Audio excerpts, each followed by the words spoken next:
Hey, what's going on, guys? Mush back at it with another video. Want to talk Destiny 2 going free to play in today's video. This is something a lot of you guys in the comments section surprisingly have wanted me to talk about, getting hit up on Twitter about it as well, so I thought, hey, let's talk about it. And it's very timely as well because yes, the preload is alive right now. You can get a head start on the download, and I would highly recommend you to do that if you are downloading the game for the first time on Steam, as it is a very hefty download. In fact, though, Destiny 2 on Steam is a little bit smaller than what it was on Battle.net, so that's pretty cool. And of course, the base game is going to be free right out of the gate. There is going to be some paid content, so we'll talk all about that. Want to go over some updates to Game Pass as well. Game Pass is becoming one of my favorite services on PC. I know all of you guys aren't into the subscription services and whatever the case may be. However, I am all in on Game Pass. Given that it's $5 a month right now, it is absolutely insane the value that is being offered with it, and a couple of awesome games just got added, so I do want to go over that. Given that Gears 5 already got added this month, adding a couple more marquee titles definitely gets me excited. We'll talk that at the end of this video. But first up, let's talk all about Destiny 2. Come October 1st, the game will be getting a free-to-play option where you can jump into the game for free, and it will be on Steam. So that is very exciting. I feel like the peak of Destiny has definitely come and gone. I remember when Destiny was originally being released back in 2014, I believe. The hype leading into the release of that game was enormous. It was a Bungie game. They were just coming off of doing Halo Reach, I believe, and Destiny just had an enormous amount of hype surrounding it. Unfortunately, didn't really live up to expectations. A PC release didn't happen for the game, although it did get a lot better with expansions and updates. I remember a Taken King being really great, and then we had the release of Destiny 2, kind of a similar story with this one where the game got better and better with updates. However, from the get-go, it wasn't anything remarkable, and it does seem like there's a lot less attention surrounding Destiny 2 versus what there was for the first game. However, I think there is going to be some reignited interest for the game, given that the game is going free to play and the game is available to preload right now. However, it is a hefty 73 gigabyte install, so I'd highly recommend you guys to get a head start on the preload right now. Also, given the fact that come October 1st, who knows what the demand for the game is going to be. I don't know if a bunch of people are going to be downloading the game at the same time or whatever the case may be. Just get a head start on it. For a 73 gigabyte download, for a lot of you guys, that's going to take a while as well, so maybe leave it to download overnight and it should be done. Now, I should mention, again, the base game is available for free. There's quite a bit of content, and a lot of the great content is being locked out, but you will be able to access the game in the form of Destiny New Light. You'll get access to the Strikes, Crucible, that's the PvP, and Gambit, that's PvPvE, and you will also get access to all of the Year 1 content. That's the base game, Curse of Osiris, Warmind, and all of their raids.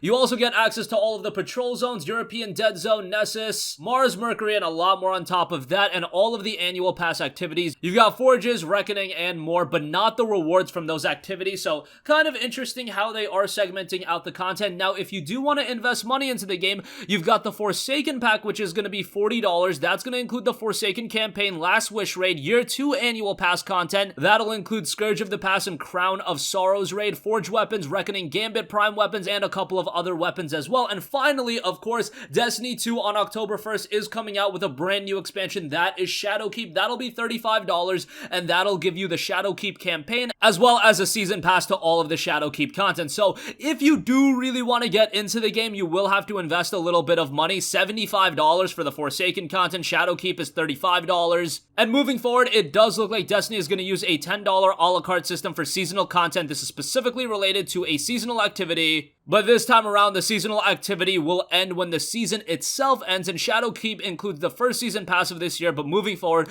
they will be $10 per each piece. And by the way, if you were playing Destiny 2 on PC, you are good to go. When Destiny 2 Shadowkeep launches, Destiny 2 PC will move to the Steam platform. Existing Destiny 2 players will be able to migrate their Guardians gear, game progress, silver, and previous purchases from Battle.net to Steam at no cost. They know we are committed to making this transition as simple and seamless as possible for our existing PC community. For more information as well as future information and updates, they have the Bungie.net PC move as well. Get a jump start on that and moving all of your content, because following the launch of Destiny 2 2 Update 2.6.0 on October 1st, migrated PC players will experience a delay in their transfer of their Forsaken license on Steam. As this work continues in the background, we invite these players to play new content introduced in Shadowkeep or access the suite of content available for free through New Light. So if you have been playing Destiny 2 on Battle.net, I implore you, get the content transferred over to Steam, and then you'll be good to go come October 1st with Shadowkeep coming out as well. So a lot to digest there. I don't know if Destiny 2 going free to play is going to be the reignition that this game needs, just because, again, it has lost a lot of its luster on Battle.net. I think it being relegated to Battle.net has hurt it a little bit. However, if a game is really good and it's on a competent platform like Battle.net, I feel like people would seek it out had it been a high quality enough experience. And not to say that Destiny 2 is bad by any means. The PC version was a really good port performance-wise, and the game itself has a lot of content. However, I think with going free to play, it is going to offer a level of accessibility that'll at least get people to jump on into the game with a couple of their friends. You don't have to do the hard sell to all of your friends to get them to jump into the game as well. You can all try out the game together, although it must be said that a lot of the quality Destiny 2 content is going to be behind a paywall. That being the content that's in Forsaken, that being the content that hopefully is in Shadowkeep, so that's something to be mindful of as well. But again, Preload live right now. At the very least, do give the game a look for yourself, and even if you have a lower end PC, it's not all too difficult to run. The minimum requirements are a GeForce GTX 660 or a 7850 and an Intel Core i3 3250, so this is an incredibly easy game to run. Now, if you do want optimal performance, of course, you do need some higher end hardware, but if you're playing the game at 1080p looking to get 60 frames per second, it's not hard to run at all. Alright, moving on from that, I do want to quickly cover a couple of other topics real quickly. Want to go over the update to Game Pass because a couple of great games have been added, highlighted without a doubt by Bloodstained Ritual of the Night, which is a fantastic game, a Metroidvania title, obviously harkening back to old Castlevania games, and this is a game that is a really recent release. Guys, it came out back in June of this year. It's not even 3 months old at this point, and it's already on Game Pass, and I know this is a game that a lot of you guys have interest in, and it's a game that even when it goes on sale, still goes for like $30, $32. I believe the last time it was on sale on Steam, it was $32. Game Pass right now during this beta period, it is $5 a month, and you'll get to play Bloodstained Ritual of the Night. Not only that, Gears 5 got added a little while ago.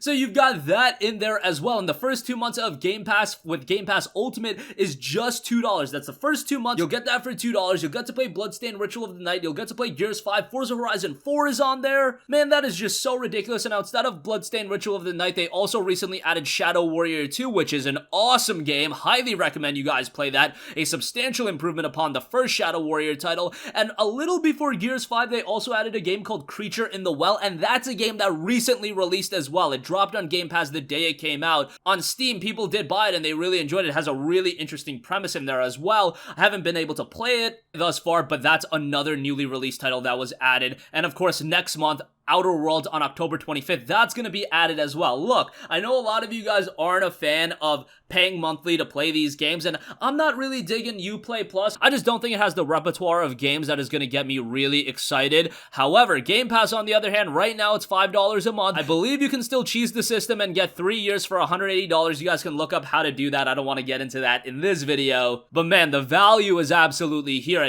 And yes, you don't keep these games. You do have to keep your subscription intact, and I'm sure some games are going to rotate. However, as far as the first-party Microsoft releases go, the Gears 5s of the world, maybe even Outer Worlds, because they do seem to have a good relationship with Obsidian, and hopefully that game sticks around. Forza Horizon 4 is going to be on there. I'm sure Playground is working on a brand new Fable title, and that'll be added at some point. Crackdown 3 is in there. I just know that Microsoft and Xbox in general doesn't have the quality of exclusives that PlayStation has. However, they are definitely working on their quality, and if their quality improves and they continue to add all of these games onto Xbox Game Pass on PC, man, I am keeping my subscription for as long as I need to, because if you're releasing a Fable 4 and it's going to be thrown on Game Pass, that gets me very excited. If we're getting quality monthly updates like we did in September and October, let's say in November we get a big update as well. Doesn't have to be a big first-party title, but let's say we get some legacy games added. Let's say we get a big Devil May Cry 5 update, because Devil May Cry 5 is in the console version of Game Pass. Man, that gets me really excited. Metro Exodus is already in there. All of that for $5 a month. Sure, would I like a little bit of security and owning my games for the long term? Absolutely, but when I'm only paying $5 a month or $2 for the first 2 months, yeah, I'm gonna be a little bit of a shill about this, because the value is absolutely insane, and all of you guys need to get on board. Catch me in that Gears 5 multiplayer online, because I'm having a ton of fun with that. However, might move away from that a little bit, because I do want to jump back into Bloodstained Ritual of the Night. And it getting added to Game Pass gets me thinking about that. Unfortunately, already dropped my $32, I believe it was, on it, so I won't be able to reap the value of this, but for you guys that haven't played it yet and do want to play it, Game Pass is a great way to go. And do also check Shadow Warrior 2. I know I mainly talked about Bloodstained Ritual of the Night, but Shadow Warrior 2 is fantastic, and Enter the Gungeon got added to. That's a really good game. However, that's been in various humble bundles and has been cheap for a while, so I imagine the majority of you guys own that already if you had interest, but if not, that's another game to check out. And that's gonna conclude this video, guys. Again, let me know your thoughts on Destiny 2 going free to play. The preload is live right now. Really curious about how the overall interest level for Destiny 2's free release on Steam is gonna be. Let me know if you have plans to check it out, or is Destiny 2 a game that already turns you off and you have no reason to go back to it? And let me know your thoughts on Game Pass. Have you jumped on the bandwagon yet? Are you playing Gears 5? Are you playing Bloodstained Ritual of the Night? All of the other games. Forza Horizon 4 is tremendous. I just cannot say enough good things about Game Pass, and I haven't had any issues with it. I know some people have had some issues with it. It is still in the beta period, but my experience has been super smooth. So let me know all of your guys' thoughts in the comment section down below. And as always, guys, thanks for watching, and I'll catch you guys in the next one. Peace out. Hey, what's going on, guys? Mush here again. Hope you enjoyed the video. As you guys might know, YouTube's notification system is sometimes a little bit wonky, even if you're subscribed to the channel. Maybe you're not abundantly aware that I uploaded a video. To remedy that situation, make sure you hit the bell notification button. This way, whenever I upload a new video, and I try to upload as consistently as possible, you will be notified directly of the upload, and you can watch it as soon as it goes live. I would really appreciate it if you guys hit that button so you can stay up to date with all of the content I'm posting. But as always, guys, thanks for watching, and I'll catch you guys in the next one. Peace out.